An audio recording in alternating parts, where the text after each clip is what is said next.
Good evening, ladies and gentlemen, and welcome to the AFI Silver Theater in downtown Silver Spring, Maryland. Tonight we present an evening of entertainment and information as the Montgomery County Public Schools Educational Foundation presents Are You Up to the Fifth Grade Challenge? And now, our Mistress of Ceremonies for the evening. Her career achievements have included educator, local government official, and currently the General Manager and Chief Executive Officer of the Washington Suburban Sanitary Commission. She is the first woman to hold this position in WSSC's 100-year history. Please welcome Carla Reed.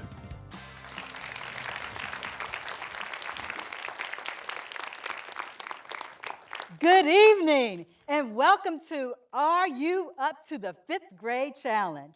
Tonight, members of the Montgomery County community will put themselves on the line with a little help from some of our outstanding MCPS students to answer questions from the MCPS curriculum.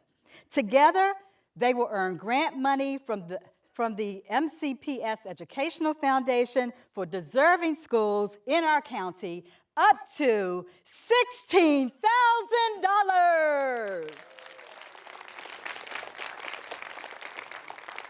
Here's how the game is played. Our contestants will randomly choose an envelope of questions which cover subjects in the fifth grade curriculum. The questions will become increasingly difficult, but as the difficulty rises, so will the amount of money that can be raised. But our contestants are not alone. They can seek the help of these great fifth grade students who are here on the stage. They will be discussing the questions and locking in their answers. We have a class full of students. These students applied to be here tonight in writing, and they were then nominated to be representatives from their schools. Finally, they were chosen by the foundation to appear on stage. So, congratulations to our students.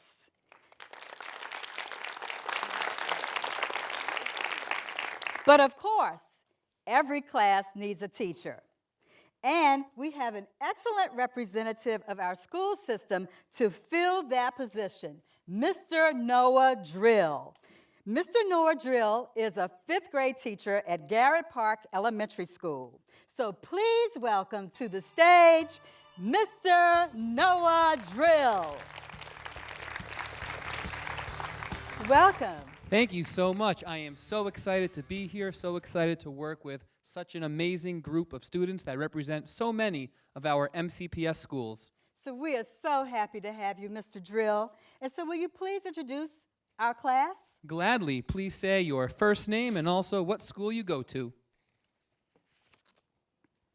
My name is Zachary. I go to Belmont Elementary School. My name is Aaliyah, and I go to Cedar Grove Elementary School. My name is Raphael, and I go to North Chevy Chase Elementary School. I'm Kathleen from Falls Mead Elementary School. Now to the back two here. My name is Benjamin, and I go to Westover Elementary School. My name is Ricky, and I go to Diamond Elementary School. And now for the other half. My name is Samiksha, and I go to Fox Chapel Elementary School. My name is Caleb. I go to Goshen Elementary School. My name is Nor Ali, and I go to Potomac Elementary School. My name is Ryan, and I go to Rosemont Elementary School. And last but certainly not least, we have three more. My name is Jasmine, and I go to Judith A. Resnick Elementary School. I'm Jeremy, and I attend South Lake Elementary School. My name is Victoria, and I go to East Silver Spring. There you have it, my awesome class. Wow. So welcome to all of you. You will be assisting 4 contestants from our community representing professions that master information to help others. We have a transportation specialist, a lawyer, a librarian, and a car salesman. So let's get started. Our first contestant is the person to call if you need to get somewhere fast and with class. He is the Vice President of Operations at DTS Worldwide. Please welcome Mr. Willie Cook. Woo-hoo! All right. Woo! Superstar. Oh, give me some. Superstar. All right. Okay, wait a minute, Mr. Cook. I have a few questions for you. Okay, stand, sit. Whatever you want to do. It's your party. Okay. So, your company, DTS Worldwide, has a really great motto. Can you tell us what the motto is and what kind of transportation your company actually provides? Okay, yeah, so our motto is we make it happen. So everybody and our employees, we embody the make it happen attitude. So we want them to never doubt themselves, accept every challenge, to be successful in a very dynamic field. So we support all facets of ground transportation, from celebrity VIPs to employee shuttles to your average everyday airport transportation, the whole gambit. All right. So the real question for you right now is, are you up to the 5th grade challenge, though? That's the $1 million question. Okay. Okay. I am nervous. You're nervous, but you are ready. I'm ready. All right. So let's begin the game. Our students in Montgomery County are skilled at collaborative learning, and so they are divided into small groups, and they will work together in determining the answers to the questions. So, Mr. Cook, you're a little bit on your own, though, at least to start. So take a look at the screen, and I'd like you to choose one of these envelopes. These envelopes hold the questions for your 5th grade challenge. Okay. Which one doesn't have math? Let's go number 3, please. Okay, thank you for choosing your envelope. Are you ready? I'm ready. Okay, let's see what's in number 3. Number 3, your questions are coming. All right. So inside of this envelope, there are 6 questions. 2 are hard, 2 are harder, and 2 are hardest. So I will ask the question, and it will appear on the screen. We're going to start with a math question. Oh, exit stage left. And so we'll give our students a chance to discuss the question, and they're going to lock in their answers, and a chance for you, Mr. Cook, to think about the answer that you want to give. All right, let's look at the first question. Look at the 2-dimensional image below. If it were folded into a box, how many cubic units would it take to fill it? So students, please discuss your answers and then lock in your answers, and we'll give our students about 30 seconds to answer the questions, and this question is worth $100.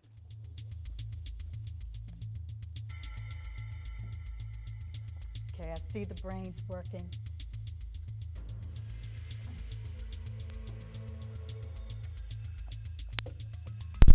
How you doing, Mr. Cook? Ooh. See the smoke coming out of my ear? See, you shouldn't have said, don't give me a math question. So what is the first question you get? A math question. I know. Okay. All right. It looks like everybody has keyed in their answers. So, Mr. Cook, I want to go to you. What is the answer to the question? My answer is 25. I don't know if that's the answer. Okay. 5 is an answer. So, Mr. Drill, will you, let's see what the students have answered as their answer to this question. We have a solid 27 from the students. Are you going to trust your gut, or are you going to go with the students? I believe the children are our future, so I'll follow the kids' lead there. Okay, so Mr. Answer Drill, of 27. Can I get a student volunteer to explain, how did you get an answer of 27 cubic units?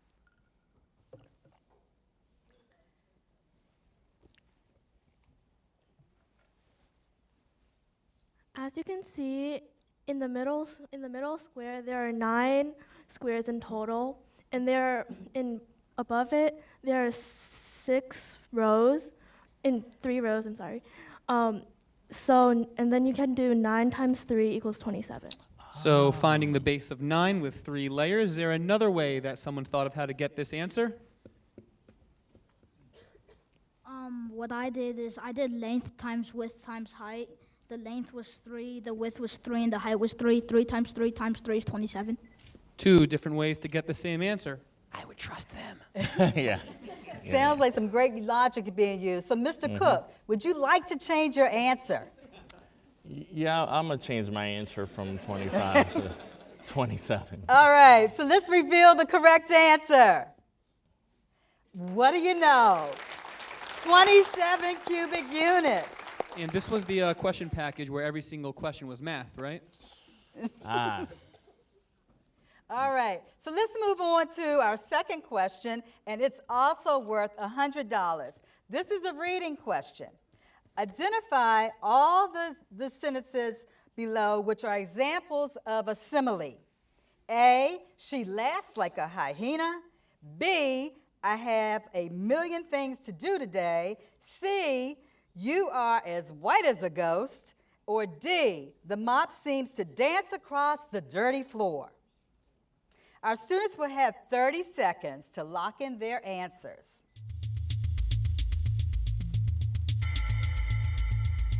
All right.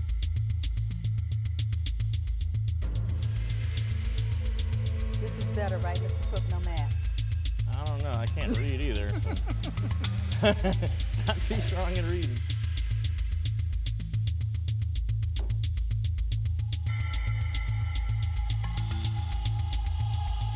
Okay. All of the teams have locked in their answers, and so I'm going to go to Mr. Cook. Mr. Cook, what is your answer? I believe it's A and C, so hopefully that's accurate. Okay, well, let's look and see what the students locked in. That's encouraging. Wow. Can I have a student please let me know what makes a simile a simile? Why did everyone have A and C as a simile?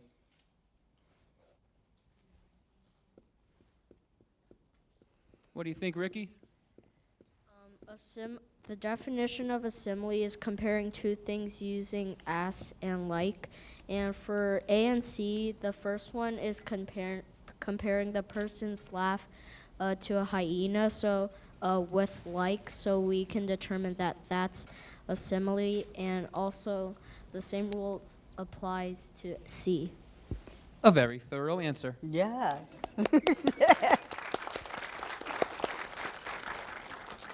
All righty then. So, Mr. Cook, it seems like everyone's in agreement. There's nothing to change unless now you want to change to some other answer that wasn't given as a... We're going to hold strong. Okay, you're going to hold tight on A and C? That's Let's right. see what the answer is to that question.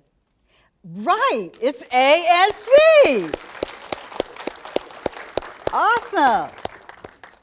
All right, now this question is a little harder, so it's worth a little bit more money. It's worth $400. This is an art question. Tonight's art questions are sponsored by the Comcast Corporation. Artist Henry Rousseau is famous for his use of different shades of green. What primary colors did he use to make green? There's 30 seconds on the clock for this question. So once again, this question is worth $400.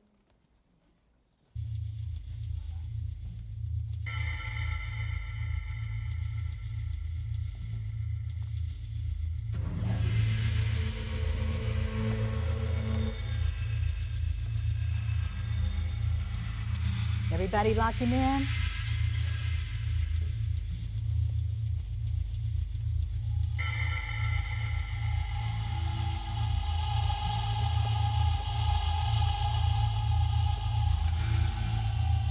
Okay. All right, looks like everyone has locked in their answer. I will go to Mr. Cook. Mr. Cook, what do you think the answer is? Well, they do call me the Montgomery County Henry Rousseau, so I would say yellow and blue make green. Okay, let's see what the answers are that the students locked in.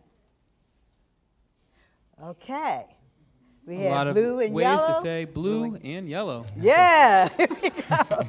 4 different ways to say it, but it's still the same, blue and yellow. All right. So, Mr. Drill, you want to ask the students how they came up with that maybe? I was hoping you would suggest that. Okay. How do we know that blue and yellow make green? What do we say, Jeremy? I'm just going to say a mini answer. Primary colors, which blue and yellow are two of them, make other colors, which you can mix together to make green. And like people suggest, blue and yellow can make green. That is true. Okay, awesome. So since everyone's in agreement, Mr. Cook, I still have to give you the option. If you want to change your answer and it's all you said, Okay. what the student said, I have to give you the option to change, but what do you say? Yeah, I'm going to keep the answer. All right, he's keeping the answer. That sounds like a smart move, too. All right, let's see what that answer is. It's yellow and blue. And that's $400 for you. All right, moving on to question number 4. Our fourth question is also worth $400, and the category is social studies. And our students will have 30 seconds to lock in their answers. The question is, what man-made waterway completed in 1825 connected Albany and Buffalo in New York and allowed raw materials in the West to be transported cheaply to the populated eastern seaboard? Is it A, the Champlain Canal, B, the Chesapeake and Ohio Canal, C, the New York Canal, or D, the Erie Canal? Of course, our contestants have 30 seconds to think about their answers, and we will go back to Mr. Cook as soon as all of our groups are ready.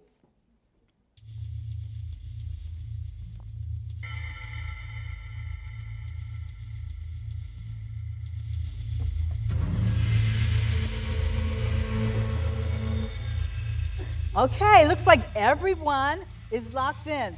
Mr. Cook, are you ready? No.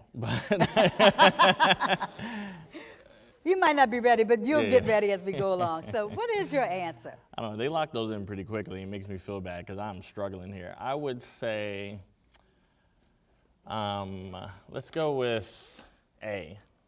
A, okay, the Champlain Canal. Okay, let's see how the students' answers compare. Oh. All right, we have doesn't a look strong like that. Erie Canal.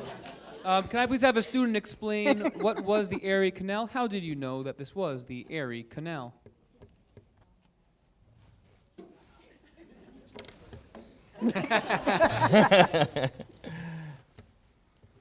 It was the Erie Canal because the Erie Canal, it connected waterways in New York to Lake Erie. So and so it was named the Erie Canal after after Lake Erie. And so the main thing is that it connected Lake Erie and the waterways in New York. Duh. All righty then. So, Mr. Cook, the famous question is, do you want to change your answer? No, I'm sticking with A. You I sticking don't with care A? what they say. No. I'll change it to D. D. D. Okay, let's reveal the right answer. It is D. Wow, that was really a good move. Yeah. All Yeah, right. I believe in the kids. So, are you ready? We are at the hardest questions now. Uh-oh. Our fifth question is worth $1,000, and it is a music question. Sean claims that a half note is half of a whole note and has the same time value as 3 quarter notes. Is Sean correct? Oh, I know this one. So you'll have 45 seconds to discuss this and think about this answer.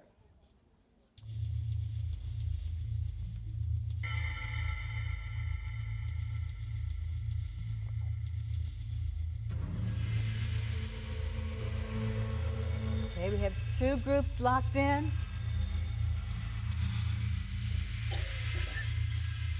3. All the groups are locked in. So, Mr. Cook, I go to you to find out what your brilliant answer is. My answer is no. Okay. All right, let's see. Let's That's see not what a the thing. students say. You said no. Sean is not right. All right, so what I would like the all caps no group to raise their hand and let me know why Right. you said no. Just like I did. Were you the all caps no group? Is there a brave soul that wants to share? I have very good wait time. All right. Because a half note is worth two quarter notes, and 3/4 notes is worth three notes. So a half note cannot be the same value as 3/4 notes. Thank you very much. All right. All right, so let's reveal the correct answer. It is no. A half note is a half of a whole note, but it has the same time value as 2/4 notes and not 3. Excellent answer, everyone. Awesome. Okay, so we are at the 6th and final question. For this question, our students will not be participating, but you, Mr. Cook, have a chance to double your money that you have earned so far. You currently have $2,000, and if you get this answer correct, you will win a total of $4,000. Now, let's look at the final question. It is a science question. How does decreasing mass of an object affect the force needed to move it? Is it A, as the mass of an object decreases, the force needed to move the object decreases? Is it B, as the mass of an object decreases, the force needed to move the object increases? Or is it C, as the mass of an object decreases, the force needed to move that object remains the same? So, you can talk it out loud. Maybe you'll get a hint from the audience, I don't know. If you need some help, you maybe don't need help. But you can talk it Is through. Einstein in the audience? Any Einstein? No? Yeah? Oh, yeah, I can see it. I see you over there. Let me see here. The apple falling, same gravity. I'm gonna go with C. No. Are you sure about that? Not C. I am going to go. I was testing to make sure you guys are listening. That's good peripheral vision right there. I am going to go with B. Hey. Well, you're talking out loud. You're talking out loud. Double or nothing. It's all cool. Okay, so give me your answer, Mr. Cook. A. All right, let's reveal the correct answer. It is A. Woo! Can I have a fifth grader? Can I please have a fifth grader explain using an example of what does this really mean? What does it mean that the mass of an object, if it decreases, the force also decreases? All right, we'll go with Zachary. So it's like if you're trying to push something huge, like, say, I don't know, an elephant or something, you would need a lot of force to push it. But if it gets smaller for some weird reason, then you would not need to have the same amount of force to push it, because its weight will be completely different. I will keep that in mind the next time I go push elephants. Well, that is awesome. You got the right answer. Yes. And we want to thank you for playing with us tonight. Do you have anything that you would like to say, Mr. Cook? I do. You kids are very bright and intelligent. Excellent futures for you all. And Montgomery County's fifth graders are definitely up to the challenge. Wow. So, that was a round of applause for the students. Now let's give a round of applause for Mr. Cook. Thank you. Woo. That was pretty exciting, Huh, Mr. Drill? That was riveting, I have to say. Not only did all the students really get all the answers correct, I really liked how they worked together. Yes, that was so exhilarating. I was so happy to see all the students working together and giving all those great answers to Mr. Cook. So, do you think that you're ready to play another round? Yes. Okay, well, let's do it. Let's play another round. All right. So, let's meet the next person that our class will be assisting. Our second contestant of the evening started off her career as a banker, but she found her calling in libraries, and she ended up in Maryland by way of New York and Texas. She is the acting branch manager for the Albany Library. Please welcome Ms. Carolyn Borgadas. Hi, Carolyn. Welcome. It's nice to meet you. Welcome. We're so happy to have you. So when I was a kid, like a few years ago, and we used to go to libraries. I just know that the libraries were like pretty quiet places. You read a book. But now I understand and I see that libraries have changed a lot. Can you tell me a little bit about how libraries have evolved over time? Well, libraries definitely have changed over time. I consider the library to be the core of the community. We offer an amazing array of technology, from computers to 3D printers. We also have online resources and databases to help people learn whatever it is they have an interest in, a wide range of programs, environment, health and wellness, finance, job skills, you name it. So, and we also do our own podcasts, which you can access by going onto our website. So we have definitely changed. Wow, that's awesome. Thank you so much. Yeah. So the big question I have for you right at this moment is, are you up to the 5th grade challenge? I hope so. All right, well, let's see. Let's begin. So just remember, you will be giving your answer, and our students will be coming up with their answers too, which we will display up on the screen. So please look at the screen now and choose one of the remaining 3 envelopes which holds the questions for your 5th grade challenge. Let's go for number 1. Number 1. Love number 1. And hope they're easier than Mr. Cook's. What? They're going to be great questions, great questions. So again, inside this envelope, there are 6 questions. There are 2 which are hard, 2 are harder, and 2 are the hardest. I will ask the question, and it will appear on the screen. We're starting off with a music question. We'll give our students a chance to discuss and lock in their answers, and a chance for you, Ms. Borgadas, to think about it and give your answer. So the first question is, how many performers are in a quartet? A, 1 performer, B, 2 performers, C, 3 performers, or D, 4 performers.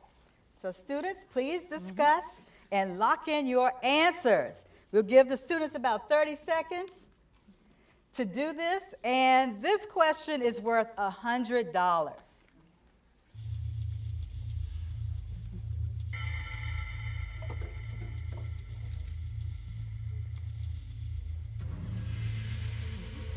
All right, everyone's locked in. This must be, it's hard, but it's not that hard. So you got in really quickly. All right, so, Ms. Borgadas, what is your answer? D, final answer. Okay, let's see what the students said. You see the graphs with the answers?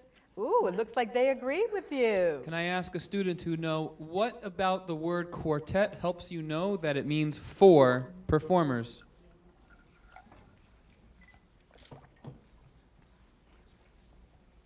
What do you think, Raphael? So if it's a quarter of something, it's normally like 1/4 of it. So quart can be assumed with the word 4. So. Sure is. Okay, very good. So since everyone's in sync, I'll ask the question anyway. Do you want to change your answer, Ms. Borgadas? Absolutely You not. said final answer, right. I have to pay attention. She said final answer. So let's see the final answer. 4 performers. Excellent. All right, let's move on to our second question. It's also worth $100, and this is a reading question. In the sentence, Nicole is a very good drummer, what part of speech is the word very?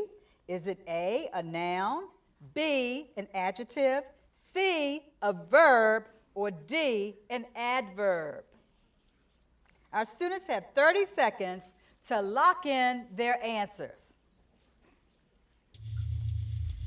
There's a lot of discussion going on in the audience. That's great. Let's see what the students are saying. We have 2 groups locked in.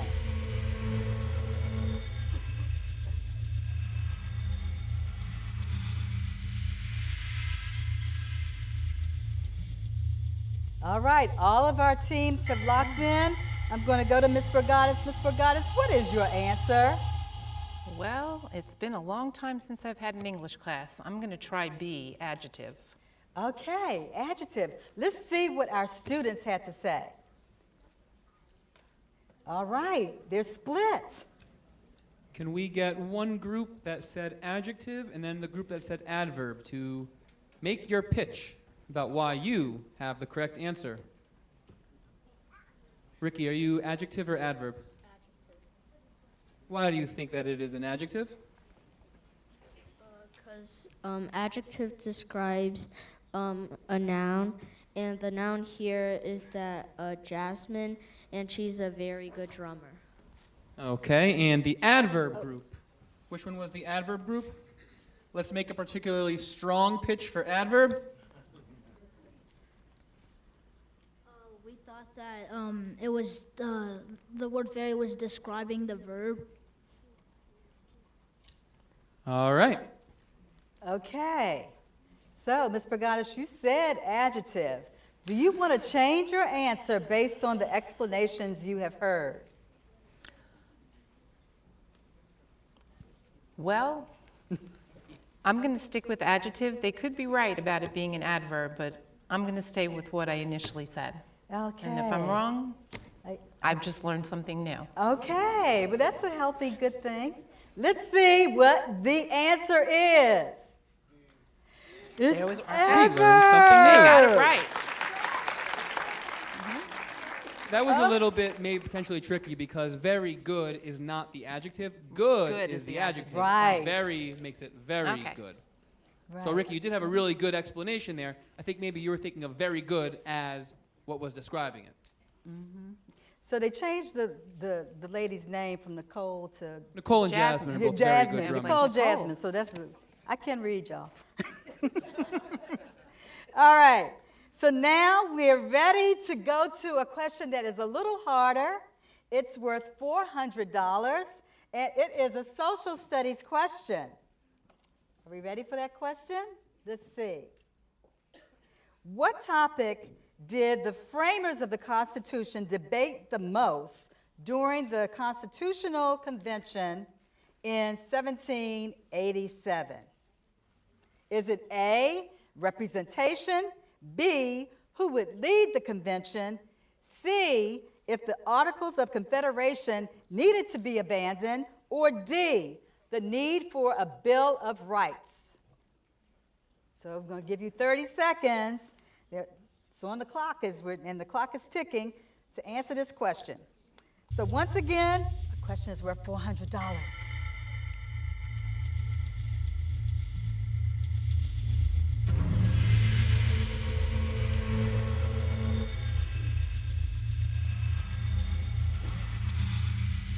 Okay, everybody's locked in. Ms. Burgadas, what is your answer? I wish I had been there. I could answer this question. Let's see.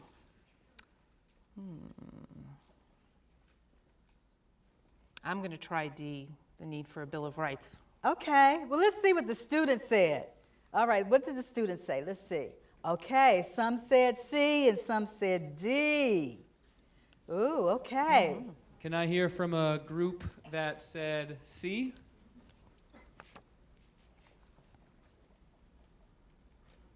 The longer I wait, the more hands will go up. In the interest of time, I'll lose that debate. All right, Zachary. We said C because we kind of did process of elimination because they weren't discussing the need for the Bill of Rights because they forgot about it. And they already decided who would lead the convention. And yeah. So maybe removing some ones that you knew were not correct that helped you try to guess which one could be correct. And group D, which one said the need for Bill of Rights?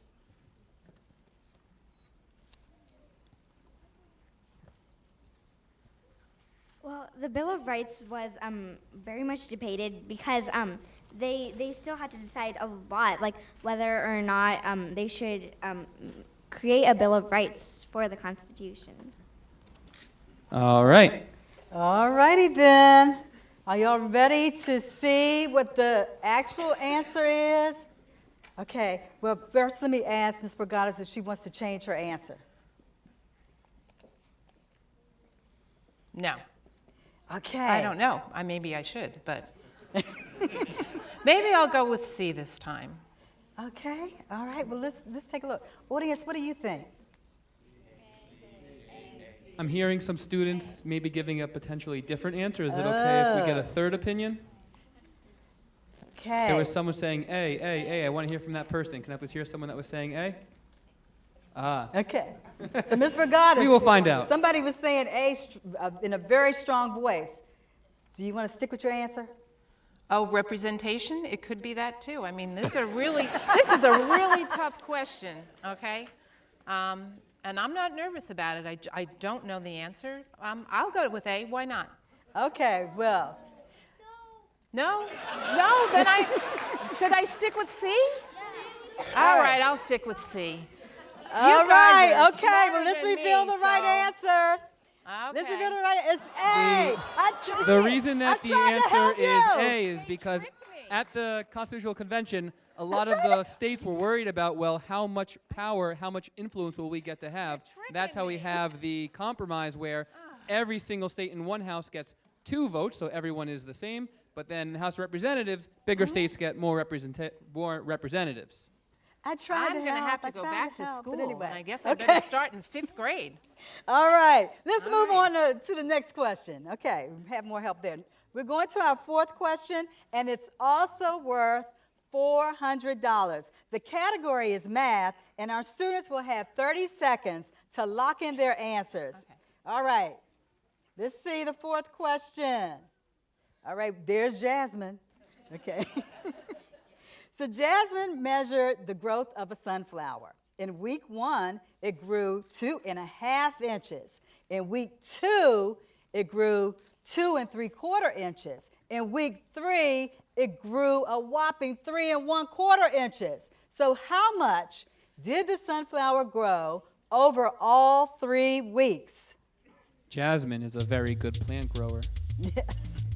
So of course our contestant has 30 seconds to answer this question, and we will go to Ms. Borgadas as soon as all of our groups are ready. Yes. It's given a multiple choice.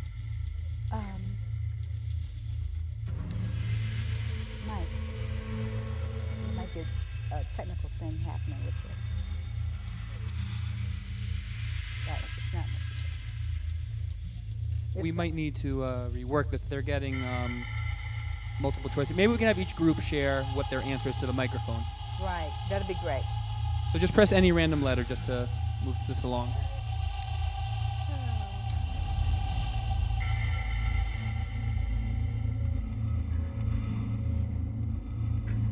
So just put any letter. Okay. Okay.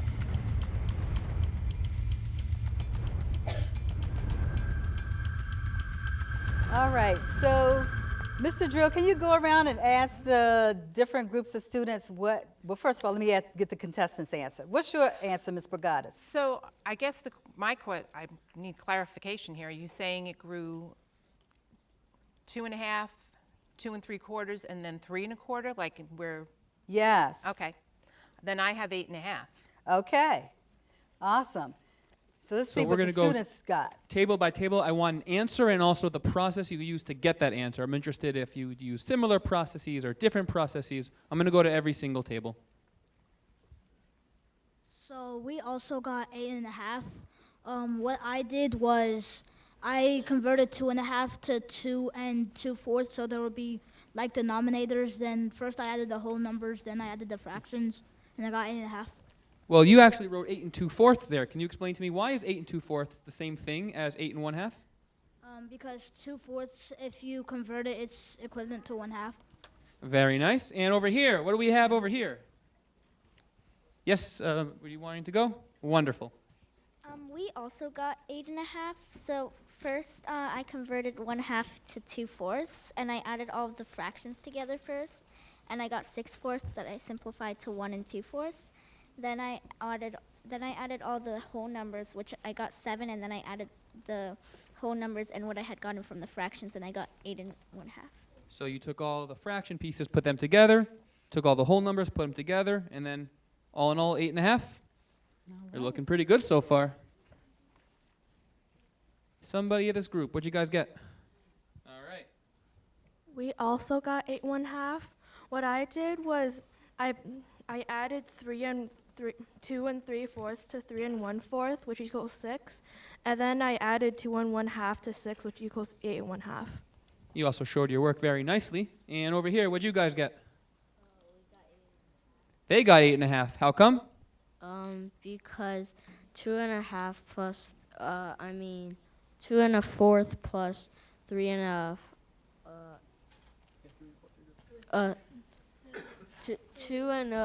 3/4 plus 3 1/4 equals 6, and then 6 plus 2.5 equals 8.5. Cool. So it sounds like we had some groups use different strategies, some groups use the same strategies, but all in all, we all have the same answer. All right. Sounds like something you want to stick with? I'm sticking All with right, so let's reveal the correct answer. Everyone is correct. 8 1/2. Awesome. All right, now we are going to move to the hardest two questions. Our fifth question is worth $1,000, and it's an art question. What do artists call the horizontal line in a perspective drawing that determines from where we seem to be looking? Is that line called a parallel line, B, a horizon line, C, a vertical line, or D, a perspective line? You'll have 45 seconds to discuss this and think about this answer.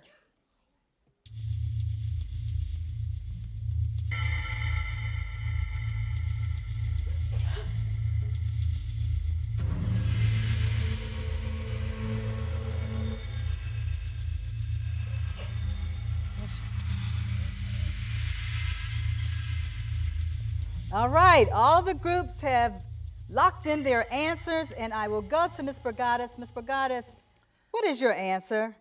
So I am not an artist. I have never heard of a perspective line. I've heard of the horizon line, as in when you're looking at the distance, you look at the horizon line, and I've heard that in relationship to drawing from a friend of mine who is an artist 100 years ago. So I'm going to go with the horizon line, B. Okay, thank you.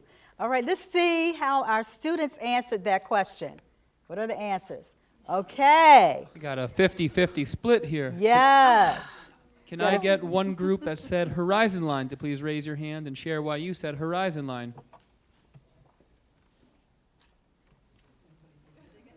They seem very confident about their answers.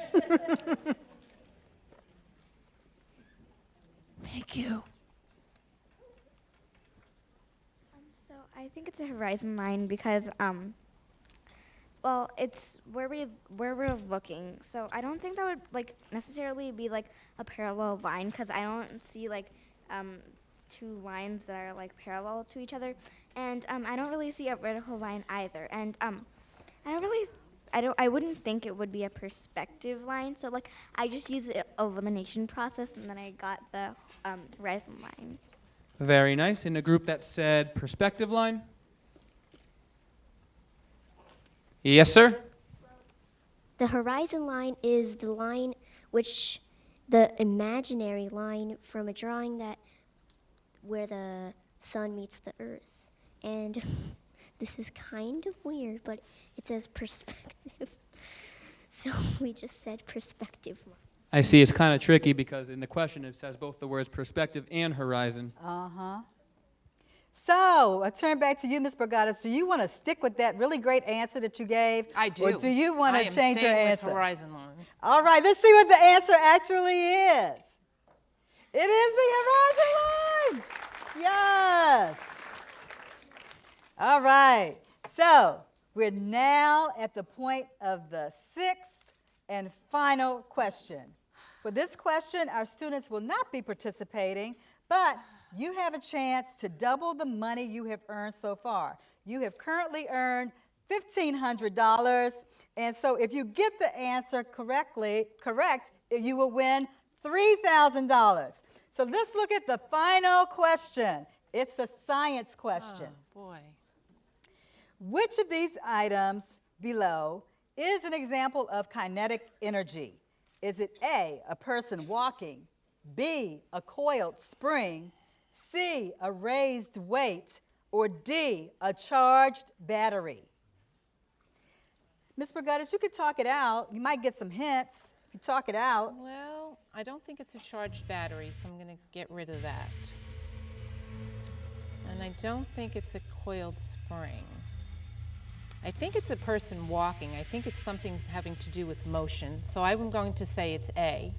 And if you look at the class, you might be getting some hints too. So let's see what the right answer is. Yes! Yay, a person walking. So you have doubled your money. You have $3,000. So then all that money is going to go for deserving schools in Montgomery County. Awesome. Okay. Ms. Burgadas, thank you for playing, and I'd like to know, is there anything you'd like to say? I'd like to say Montgomery County's fifth graders are up to the challenge. These kids are doing a great job. I'm so proud of them. Wow, thank you. Thank you very much. Thank you. So that was a round of applause for the class. Let's give another round of applause for Ms. Carolyn Burgadas. And make sure you drop by the Albany Library to say hello to her. All right. So this was another great job, Mr. Drill, by our fifth graders, don't you think? I certainly do. Our kids did a great job. Let's give another round of applause. We have another class of students ready to go. Let's keep it going. All right, so we need to give these fifth graders a big round of applause because we're going to take a little break, and when we come back, a new class is going to be here. So let's give this class a huge round of applause. Excellent job. Great job, everyone.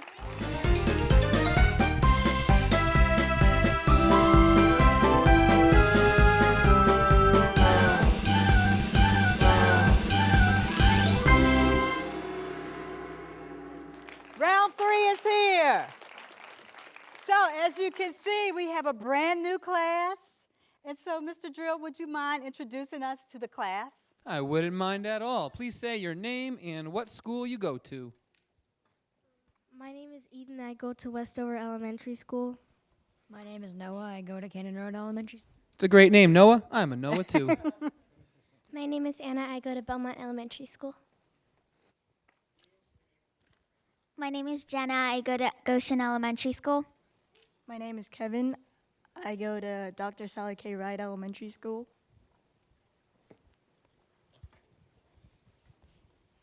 My name is Sophia. I go to Rosemont Elementary School. My name is Matthew. I go to Fox Chapel. And for the other half? My name is Jake, and I go to East Silver Spring Elementary School.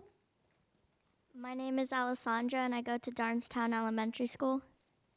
My name is Daniel Yee, and I'm from Falls Mead. I come in peace. Don't worry.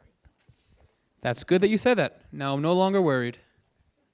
My name is Nina, and I go to North Chevy Chase Elementary School. My name is Ishmael, and I go to Damascus Elementary School. My name is Malcolm, and I go to Burnt Mills Elementary School. Round of applause for this amazing class, please. All right. So thank you, Mr. Drill, and welcome to our students. Now let's meet the next person that this absolutely amazing class will be assisting. Our third contestant of the evening is a lawyer who handles appellate review of federal workers' compensation claims.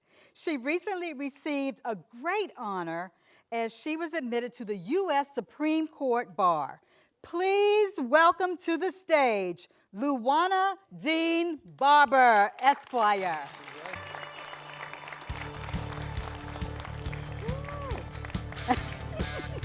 Hi, how are you? I'm groovy. So, we are so happy that you're here this evening, and I just have a couple of questions for you. The first question is, what type of skills or interests do you have to become a lawyer? That's a great question. A lot of people like to ask that question, and the first thing I tell them is that you have to love reading and you have to love writing. To study law, especially when you're in law school, you have a great deal of reading. Usually in your first year, you read about 800 pages a week of case law. And then you have a lot of writing. And legal writing is very different than the writing that you learn when you first learn grammar and regular English skills. And that acquires a lot of great skill to determine how to write legally. So if you love to read, kids, if you love to write, become an attorney. Yeah, okay, that's awesome. So, one last question before we get ready. Are you up to the 5th grade challenge? Yes. All right. Well, let's get to it. All right, so if you look at the screen, there are 2 remaining envelopes. Which one do you want?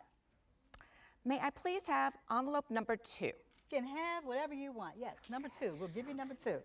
And in this envelope, there are questions that are your 5th grade challenge. So, let us start. Are you ready? Yes. Okay, inside your envelope, there are 6 questions. 2 are hard, 2 are harder, 2 are hardest. I will ask you a question, and it will appear on the screen, and we're going to start off with a question on science. Okay? Tonight's science questions are sponsored by United Therapeutics. So we'll give our students a chance to lock in their answers and a chance for you to think about it and then give us your answer. Okay. So the first question is, what star is closest to the Earth?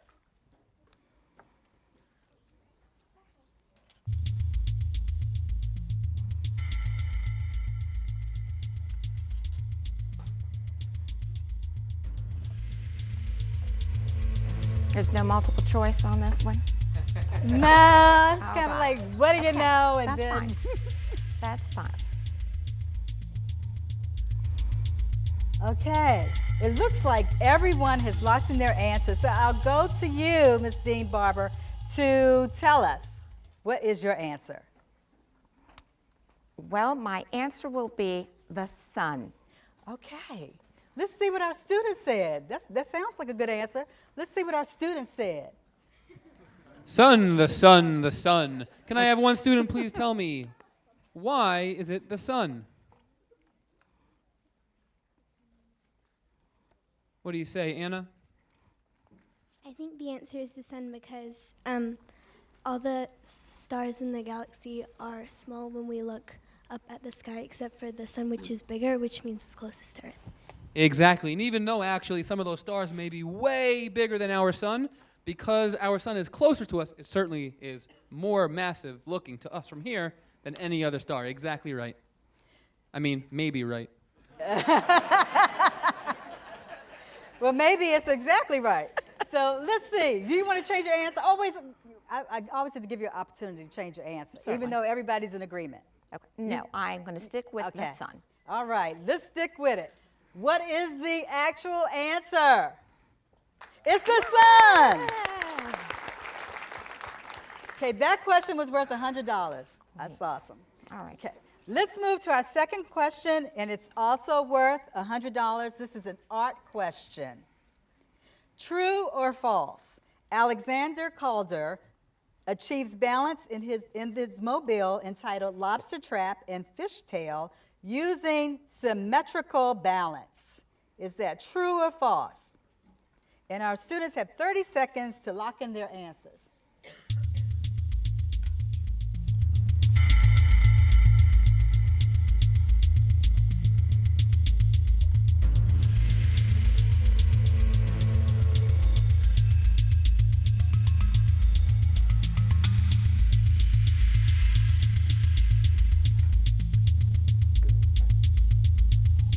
Okay.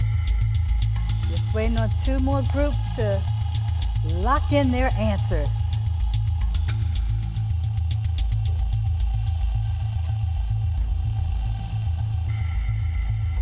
All right.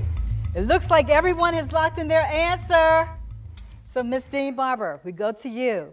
What is your answer? All right, well, we know that symmetry typically means that similar items are opposing each other. And based on the mobile that's pictured here, we don't have those similar items. So we've got to say, I'm going to have to say false, because there's no symmetry in this particular object. Okay.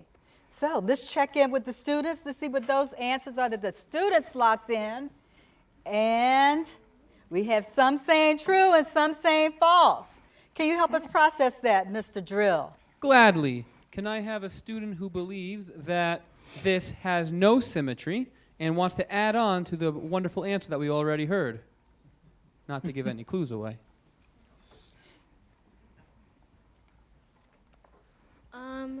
Alexander Calder actually uses, like, I think it's asymmetrical or something like that. He actually uses asymmetry. I'm not really sure how to say it, but he uses that in his mobile. And plus, if you use common sense, you can see that in the mobile, it's not symmetry and it's not symmetrical in any way.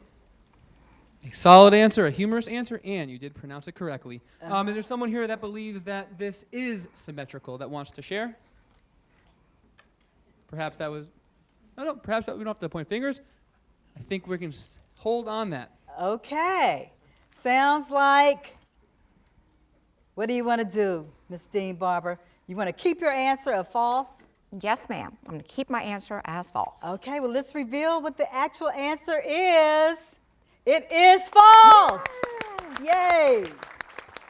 It's good that they took their answer from what Sophia said. Right. And that big word that Sophia used is right up there. Asymmetric symmetry. All right. Awesome. So that's worth $100. We're going to move on to our second set of questions, and it's a little harder, so there's more money involved, $400. This is a math question. So, all right. It goes like this. Lori is buying tickets for a concert. The concert she and her friends want to see is $4.75 per ticket. Lori has $26 in total. What's the greatest number of tickets Lori can buy? Is it A, 4 tickets, B, 5 tickets, C, 6 tickets, or D, 7 tickets?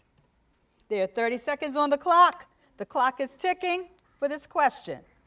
Once again, this question is worth $400.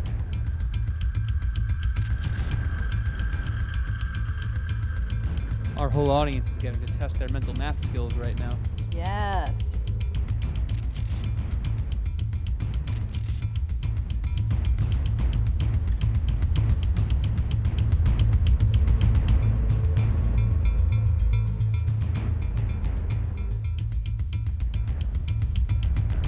Okay, we got one group locked in.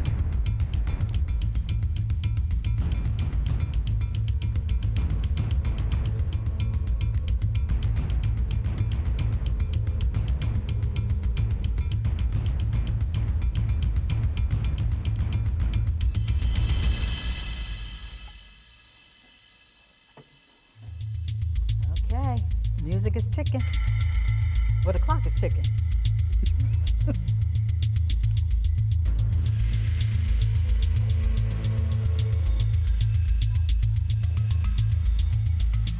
Group 1 and Group 3 when you're ready.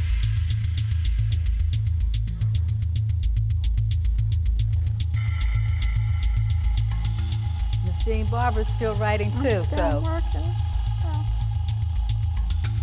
she's got a little time.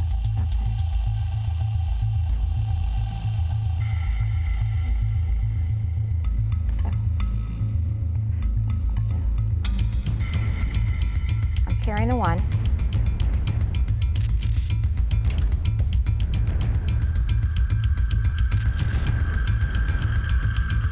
Okay, looks like everyone has locked in their answers.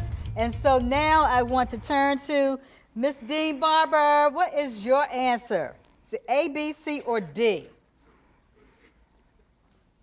Well, you remember you get help afterwards. Okay, I could help So you don't have to be afterwards. totally. Okay. So my answer will be B, 5 tickets. Would be the Okay. greatest number of tickets Lori can buy. Okay, sounds like a good answer. Let's see what the students said. All righty then. Can I have a student please share how did you come up with your answer as 5 maximum tickets? Really good. Look at all my calculations. All right, Malcolm? It's B because $4.75 times 5 is $23.75. And if it was C, that would be $28.50, and that's over $26, so the answer would have to be B. So $4.75 multiplied by 5, sure. Is there another student that thought of this answer a different way?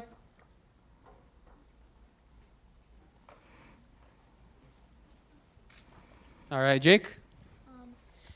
Instead of just multiplying it by 5, what I did, I doubled $4.75 into $9.50 to make it easier to work with. And then I did that times 2, which is $19.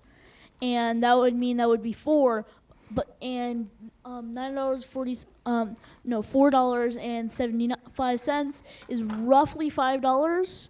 So adding that on to 19 would be less than 26, and you couldn't add $10 to the 19. So. Sure. And I'll give you a chance to share also. Do you have a different way that you want to share? You agree with that? Very cool. All righty then. So there are multiple ways to come to the answer. And so I am going to look and, what did we see? Oh yeah, we got that. So I'm going to ask you, do you want to stick with your answer? Or do you want Yes, to change it ma'am. to something else that nobody said? No, I'm going to stick with my answer and thank you, students, for confirming my answer. All righty B. then. So let's see the actual answer. It is B. Wow. Yay. Okay. So now we are going to our 4th question. It's also worth $400. The category is reading, and our students will have 30 seconds to lock in their answers. Let's look at the question. Juan was reluctant to take the job of team captain. He was afraid that the time it would take would hurt his grades. On the other hand, Billy was eager for the chance to be team captain. Identify all the terms which are synonymous or synonyms for the word reluctant. Is it A, passionate, B, unwilling, C, hesitant, or D, excited? Of course, our contestant has 30 seconds to think of her answer, and we will go to Ms. Dean Barber as soon as all of our groups are ready.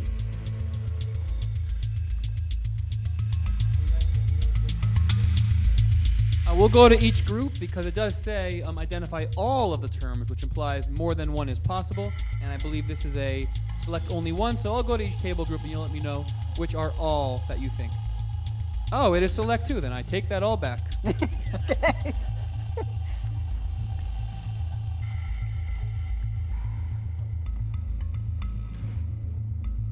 All right. We're getting close to everybody being locked in.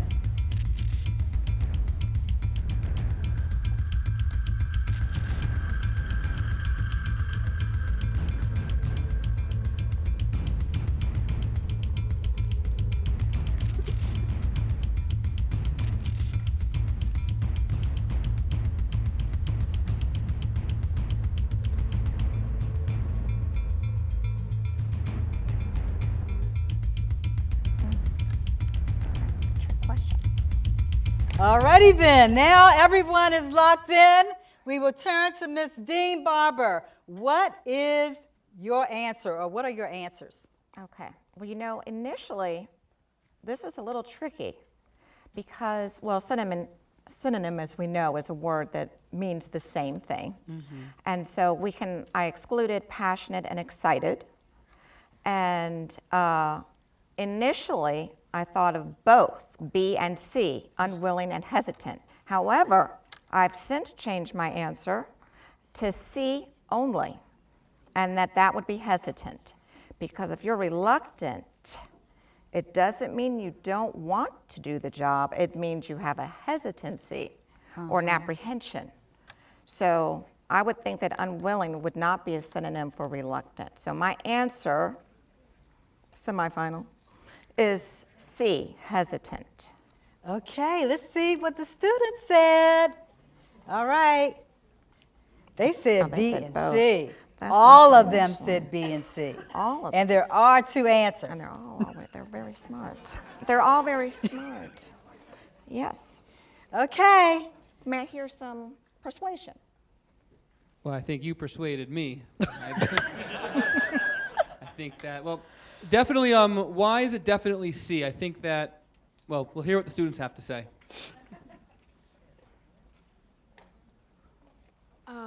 Since teachers are kind of like one-minded, they wouldn't say identify all of the terms unless there was more than one. That's a hilarious thing. I'm going to do that next time and say all the answers, there will only be one. Okay, but why did you say B and C, though? Because these teachers are like that. Because these teachers are like that. Who are you calling these teachers?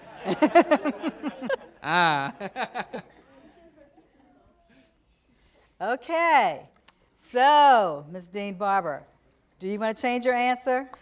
Yes, I want to change my answer. Okay, because they could be unwilling to. Yes. Even though they may not be, they could be. So All I'm gonna right, go back so what is the right answer? Yes, it's B and C. Yay. Woo!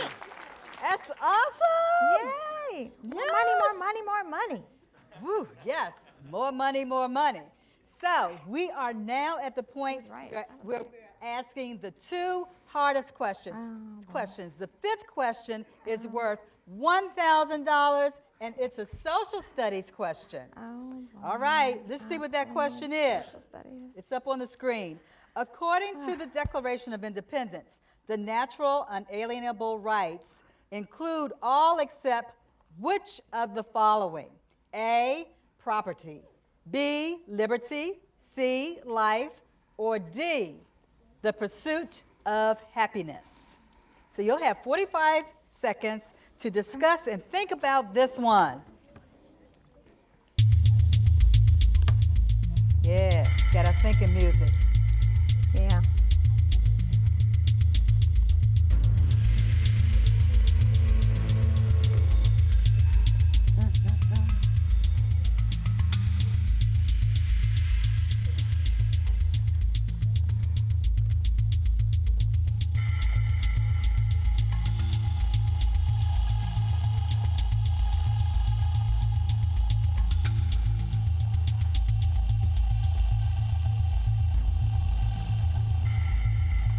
Waiting for just one more team to chime in with their answer. All right, we got them all. So now, Ms. Dean Barber. Yes. What is the answer to this question? All righty. Well, the answer to this question is we have three unalienable rights. We are offered the right to life, liberty, and the pursuit of happiness. So that would be B, C, and D. So except which of the following, so we eliminate A, property. Property is not one of those rights. Okay, all right, so your answer is A. Yes. So Okay, very good. Let's see what our students said. Okay, so what is that percentage of A? I guess that's 80%, since D is 20% of students. Yeah, 75 and 25. 25? Okay, all right. Cool. All right, so Mr. Drill, can you see what the students were thinking when they gave us these two answers? Sure. Can I have a group that eliminated property? Raise your hand, please, and share how you came up with that answer. If you selected A, meaning you think A is the odd one out.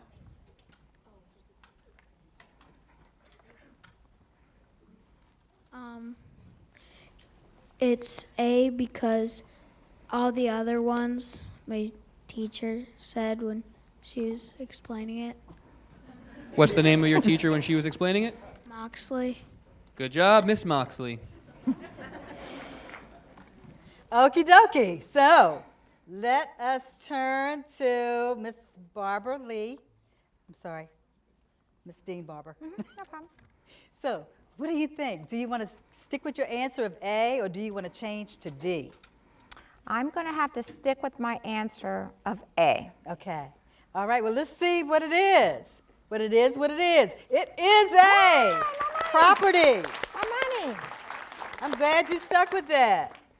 Okay, so now we have come to our sixth and final question. For this question, our students will not be participating, but you, Ms. Dean Barber, have the opportunity to double the money that you've earned. Okay. So you currently have earned $2,000, yes. And if you get the correct answer, you will win $4,000. All right. All right. No pressure, no pressure. No pressure. No pressure. So let's look at the final question, which is a music question. How does a trombone differ from a trumpet or a French horn in the way it changes pitch? And you can talk this out. You can talk it all out. Talk it out. Yeah, talk out. How does a trombone differ somewhere from a trumpet or French horn in the way it changes pitch? All right, so we do know that a trumpet and a French horn have valves. Okay. I don't play musical instrument, but I do love music. And a trombone has a slider that slides in and out. So I would think that a trombone differs from a trumpet and a French horn because it does not have valves, which those two have, and a trombone slides in and out. And I'm reading eyes in the audience. Any musicians? All right. So since talk time is over now, that sounded like some good talk. Can you give us your final answer, Ms. Dean Barber? Yes. My final answer is that a trombone differs from a trumpet or French horn because it does not have valves. It has the slider to change its pitch. You are absolutely correct. Yes. Look at that. Fifth graders. And you have doubled your money. Yay! $4,000 for deserving Montgomery County Schools. Fifth graders, can you please raise your hand if you are in instrumental music? That is awesome. I would explain why so many of those kids were agreeing with your answer. That's fine. You can raise your hand for that. That's cool. Wow, great. All right. Thank you. Thank you. So, Ms. Dean Barber, it's been such a pleasure to have you here. Do you have anything else that you'd like to say? Yes, I would love to say that Montgomery County's fifth graders are up for the challenge. Yay! All right. Thank you. Thank you. See you guys. All right. A round of applause for Ms. Luana Dean Barber. All righty then. Thank you for playing. So far we have given away. Ooh. Okay. Oh, so far we've given away $11,000. Thanks to our contestants and some very, very smart fifth graders. All right, our final contestant for the evening is the head of sales operations for Fitzgerald Auto Malls, where he is not only the head of sales operations, but he's also the director of finance. He takes a lead role in implementing the Fitz Way philosophy of honesty, respect, and transparency. Please welcome Mr. Scott Addison. Thank you. Thank you. So happy to have you here. Thank you for having me. Yes. So, I was reading your biography, and it says something about you being the grand poobah of insurance services. I haven't heard that term, grand poobah, in a long time. So can you please elaborate on what that is? Grand Poobah is a fun way of saying that I'm kind of in charge of something. Okay. All right. Y'all get that term? Grand poobah? Okay. Anybody watch the Flintstones? No, that's old people. Okay. So thank you, Mr. Addison. But the last question I have to ask you before you get ready is, are you up to the 5th grade challenge? I hope so. I've watched what's been going on tonight, and you guys are very intimidating. All right. All right, but since you're ready, let's let the games begin. Okay. You can sit right there. So, look at the screen, Mr. Addison. As you can see, you Got a are lot of so choices lucky. here. There's only one envelope left, and it's all yours. Is this a setup? No, no, this is just a gift. It's a great group of questions. Great group of questions. Okay, so inside this envelope, like the other envelopes that have been seen tonight, there are 6 questions. 2 are, yeah, thank you. 2 are hard, 2 are, and 2 are hardest. All I right. didn't hear that when it was everybody else's turn. We gotta get some excitement going for our last round. So I will ask the question, and it will appear on the screen. And we're starting with a question on social studies. So we give our students a chance to discuss the question and then lock in their answers, and a chance for you, Mr. Addison, to think about your answer and then give it to us. All right, the first question is, what do the 50 stars and 13 stripes on the American flag represent? So students, you can discuss your answers, and we'll give you about 30 seconds to do that. This question is worth $100. All right.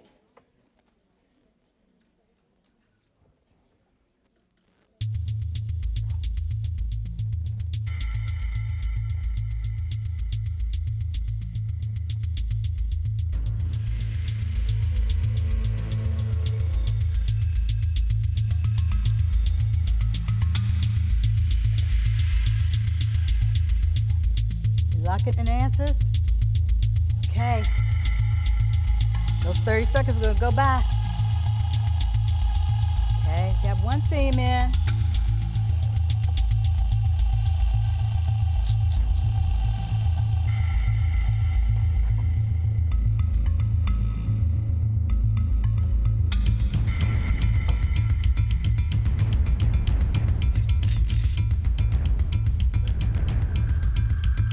Got 2 teams in.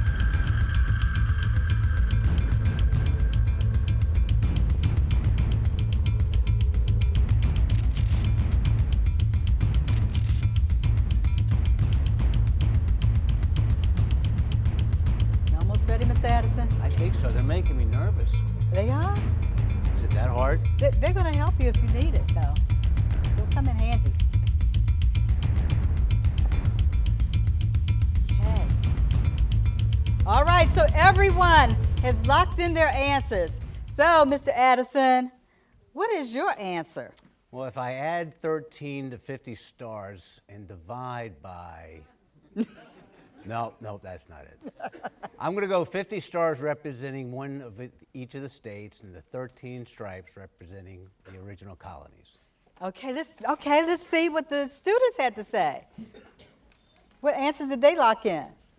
Okay, 50 states and 13 colonies. The 50 states are for the 50 stars are for the 50 states. Okay, and the 13 stripes. Okay, original colonies. Anything different? All right. It looks like 4 ways to say that answer. Okay. All right. So you want to stick with that? Sounds like everybody agrees. Yes, I will. All right, let's see what the actual answer is. It is. The 50 stars represent the 50 states, and the 13 stripes represent the 13 original colonies. All right, we're moving on to our second question. It's also worth $100, and this is a music question. So let's see that question. Okay. Does a trumpet belong to the brass, woodwind, or percussion family of instruments? All right. Our students have 30 seconds to lock in their answers. Wow. You're locking this one in fast.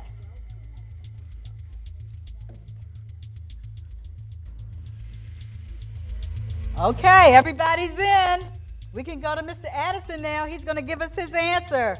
What's the answer, Mr. Addison? It looks like it's made out of metal, so I will go with brass. Okay. That's good as any other answer. Let's see what the students had to say. Wow. A unanimous vote for A, brass. Can I have one student share what makes a brass instrument a brass instrument?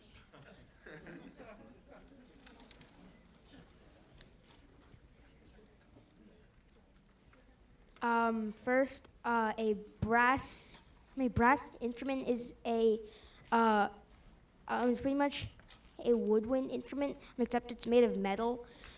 And also my teacher pounded it into my head for hours. Hopefully only figuratively. Okay. So let us see what the actual answer is. It is brass. All right. Excellent job. So we're ready to move to a question that's a little harder, and it's worth $400. This is a math question.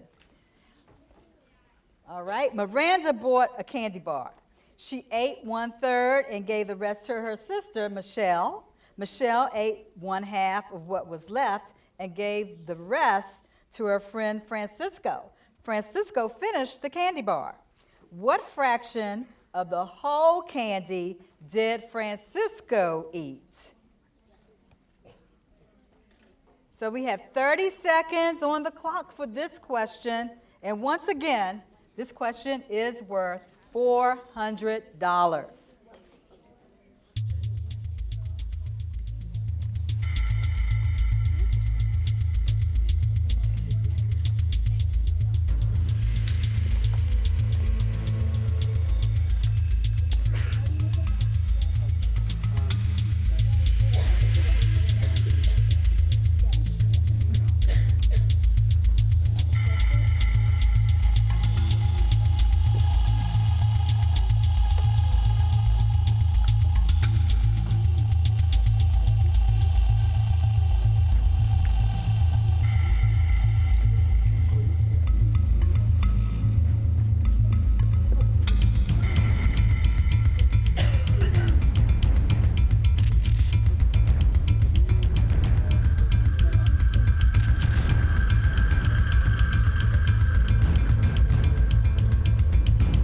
All right, 2 teams have locked in their answers.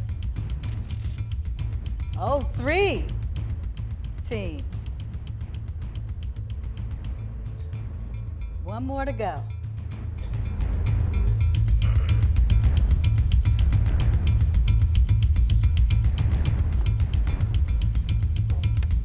All right, everybody's in.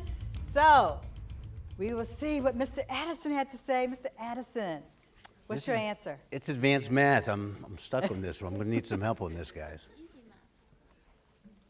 If they ate 1/3 and gave 2/3, and then they split it again, then there's 1/3. Okay. All right? It might be. So let's see what the student said. Where's everybody's thumbs up? Or Oh, wow. You're getting some thumbs up from the audience. But let's see what the student said. Okay. Did anyone solve this on their notes using a picture? All right, no, I guess you're the one who's going to share, if that's all right. So I first drew a circle for representing the candy bar, and I split out 1/3 of it to show how much Miranda ate, and then I saw that there was 2/3 left, and then I did 1/2 of that is 1/3, and then so Michelle would give, what was his name? He's Francisco. Francisco would have 1/3 of the candy bar left to eat. So interesting. The student that made a picture, that made a model to look at it, got 1/3. Okay.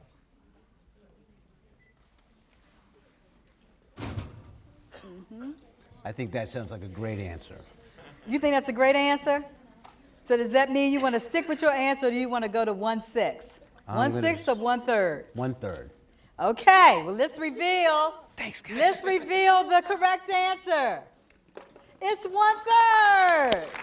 Wow.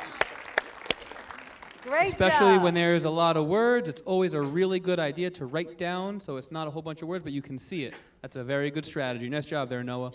Yes. From Noah. Okay. Here's a question for the audience. How many questions do we have left? 3. Awesome. Yay. Okay, we're on question number 4. Our 4th question is also worth $400. The category is science, and our students will have 30 seconds to lock in their answers. So the question is, which of the following diagrams represents a closed circuit in which the electricity current flows only one path? Is it the series circuit or the parallel circuit?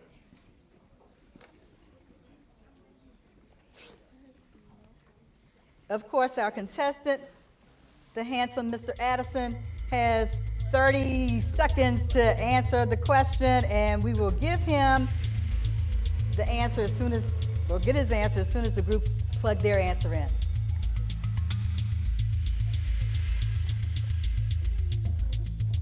Okay, we were waiting for one more group, and we have all 4 groups with their answer plugged in. So, Mr. Addison, what do you think the answer is? I'm going to go with A, series circuit. Okay, let's see what the students said. Everyone said the series circuit. Good. Can we get a big round of applause for the kids? Because now this used to be 5th grade science curriculum. This is now 4th grade science curriculum. So I'm really impressed that you guys got this right. Parallel circuits are way better than series circuits. I'm wondering if a student can raise your hand and tell me why. Why are parallel circuits much better than a series circuit?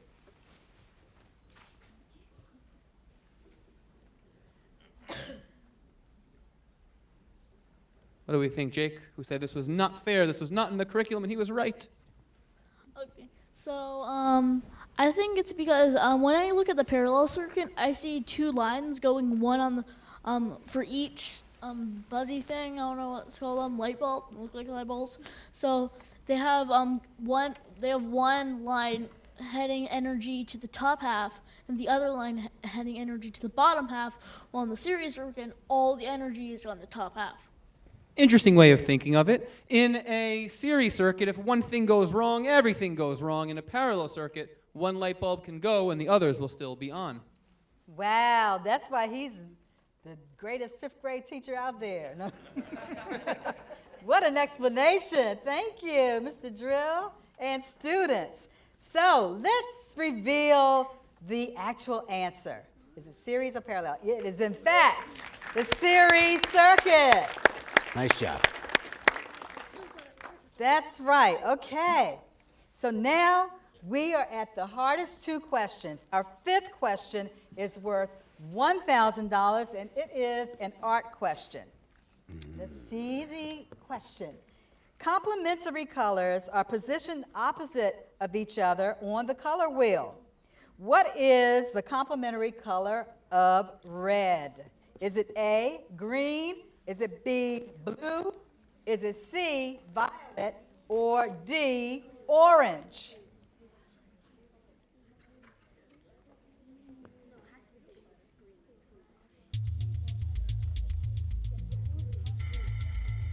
You have a whole 45 seconds to discuss and think about this one.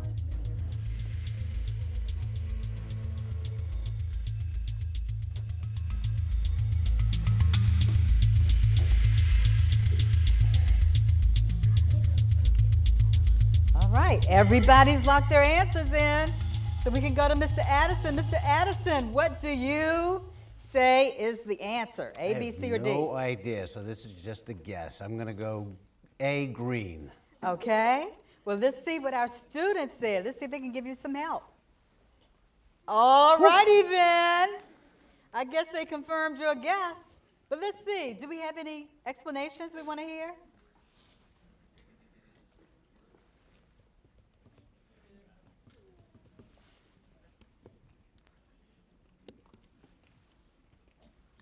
On the color wheel, red and green are like opposite of each other, and so they're complementary colors.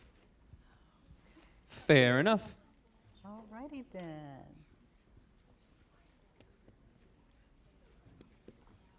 Okay, well, let's see. What is the answer? It is A, green. That's awesome. So now we are at the sixth and final question. For this question, our students will not be participating, but Mr. Addison, you have a chance to double your money that you've earned so far. And so far, you've earned $2,000. If you get this answer correct, you will win a total of $4,000. So let's look at the final question. Tonight's final questions are sponsored by Discovery. It is a reading question. Okay? It's, I'm so hungry I could eat a horse. My mom is going to kill me. It was so cold, I saw polar bears wearing jackets. Each of these statements is an example of what figure of speech? Onomatopoeia, A. Personification, B. Hyperbole, C. Or alliteration, D. You can talk out your answer, Mr. Addison. I can't say A. Okay. Personification. There's A lot of the kids have an odd way of waving to you right now. I know, What's that? I know. hyperbole. Interesting. I was going to go alliteration. Something's telling me it's C. And normally I stick to my guns on this kind of stuff, but this is for the school system. I'm going to go C. Oh, okay. C is his final answer. Let us see what the answer is. It's C. Woo! Hyperbole. Woo! Yes. Can someone please tell me what is another way to say hyperbole? Or maybe just explain what hyperbole is. Hyperbole is an exaggeration. That is right. Okie dokie, very good. Mr. Addison, thank you for playing with us tonight. Thank you. And do you have anything you'd like to say? I'm counting on our youth a lot. You guys were great today. I'm so proud of our school system. My 3 daughters went through Montgomery County Public School Systems. They all had excellent, wonderful careers in college, and they're all taxpayers today. So. Okay, all right. And do you think fifth graders are up to the fifth grade challenge? Oh my goodness. Who are they up for it? I mean, yeah. Yeah, absolutely. You guys are good role models for this. You took it seriously. You did a great job, and you helped out people that needed help. So. All right. So let's give Mr. Addison a round of applause. Thank you. Nice job. Okay. So this brings us to the end of our program. The big winners tonight are our schools who will be receiving all of this grant money totaling $15,000. Yes, yes, yes. Y'all did it. Yes. Thanks to all of our contestants, to our 2 wonderful classes, and of course, to our teacher, Mr. Noah Drill.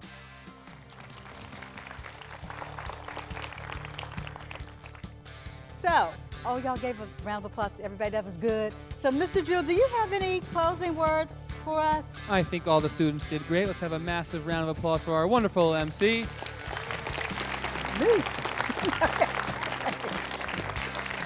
Thank you. So let me just add my thanks to everyone who came here tonight and attended the program, who played along with us. All the people here from the community, as well as all the principals and staff from the schools who are represented on the stage tonight.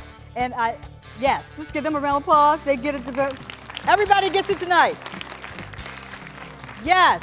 And I'd also like to thank everyone from MCPS and MCPS TV for making this show possible.